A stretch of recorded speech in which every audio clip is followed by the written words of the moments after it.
AGI가 만들어낼 미래, 다들 철학이나 기술 담론에 집중할 때가 많죠? 하지만 그 모든 것의 배후를 움직이는 거대한 논리가 있습니다. 바로 자본과 권력입니다. 오늘 이야기는요, 정석희 교수의 실리콘 로고스 2편을 바탕으로 합니다. 기술이 아닌 바로 이 자본의 관점에서 AGI가 가져올 새로운 세계 질서, 팍스 테크니카를 한번 깊이 들여다보겠습니다. 자, 먼저 이 그림 한번 보실까요? 한쪽엔 황금 위에 앉은 왕이 있고 다른 한쪽엔 세상을 움직이는 천사 같은 로봇이 보이네요.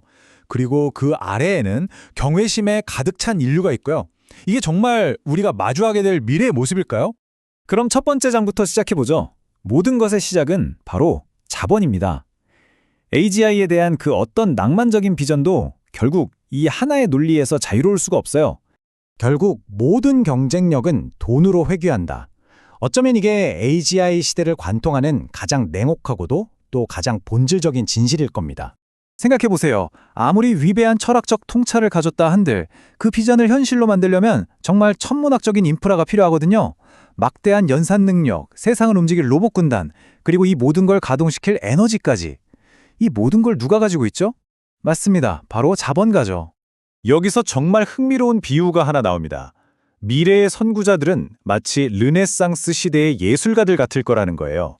하지만 그들의 후원자는 메디치 가문이 아니라 새로운 자본의 거물들이 되겠죠. 붓과 조각칼 대신 우주적 스케일의 연산력을 가진 AGI를 손에 쥐어주면서 말이에요. 이 거대한 자본이 AGI를 통해서 인류에게 약속하는 것. 그건 바로 인류의 가장 오래된 문제, 결핍의 종말입니다. 사실 공학적으로는 충분히 가능한 이야기입니다. AGI가 에너지와 자원 요율을 극대화하고 로봇이 생산과 물류를 전부 자동화하면 인류를 수만 년 동안 괴롭혀온 절대적 빈곤, 그러니까 먹고 사는 문제 자체가 사라질 수 있다는 거죠. 빵을 위해 싸우던 원시적인 생존 투쟁의 시대가 드디어 막을 내리는 겁니다. 그런데 여기서 극적인 반전이 일어납니다. 인류의 오랜 숙제 하나를 풀었더니 어쩌면 더 깊고 본질적인 새로운 문제가 우리 앞에 나타나는 거죠. 자, 여러분도 한번 생각해 보세요. 생존을 위한 투쟁이 끝난 인류에게 과연 어떤 문제가 남게 될까요? 바로 이겁니다. 과거의 경제적 빈곤, 즉 물리적 생존을 위한 싸움은 이제 의미의 빈곤으로 대체됩니다. 내가 왜 존재해야 하는지, 나의 목적과 역할은 무엇인지에 대한 처절한 싸움이 시작되는 거예요. 그리고 이게 바로 대다수 인류가 마주할 위험입니다. 나는 무엇을 위해 사는가?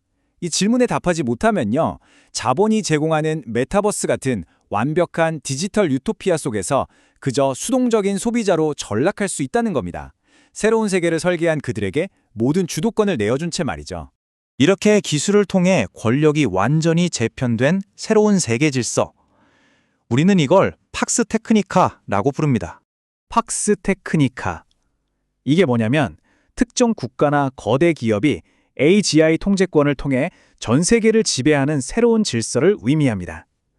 과거의 팍스 로마나 팍스 아메리카나와는 차원이 다른 개념이에요.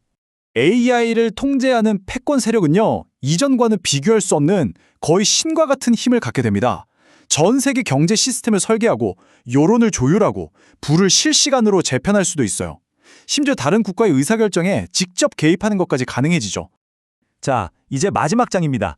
이 기묘한 유토피아에서 성벽 위에서 세상을 다스릴 새로운 지배자들은 과연 누구일까요? 우리가 처음에 봤던 이 그림으로 다시 돌아와 보죠. 이제 이 그림의 의미가 좀 더 명확해지지 않나요? 자본이라는 거대한 선벽 위에서 새로운 지배자들이 AGI를 통해 아래 문명을 설계하고 있는 바로 그 모습인 겁니다. 핵심은 바로 이 역설에 있습니다. 인류의 오랜 수건이었던 빈곤은 사라지지만 권력은 역사상 그 어느 때보다 소수에게 극도로 집중되는 기묘한 유토피아가 도래할 수 있다는 것. 결국 기술에 압도당하지 않는다는 건 자본이 만든 AGI라는 거대한 파도 위에서 그냥 표류하는 게 아니라 그 파도를 타고 나아갈 방향을 스스로 정하는 능력을 갖춘다는 걸 의미합니다. 이 거대한 파도 위에서 당신은 무엇이 되겠습니까?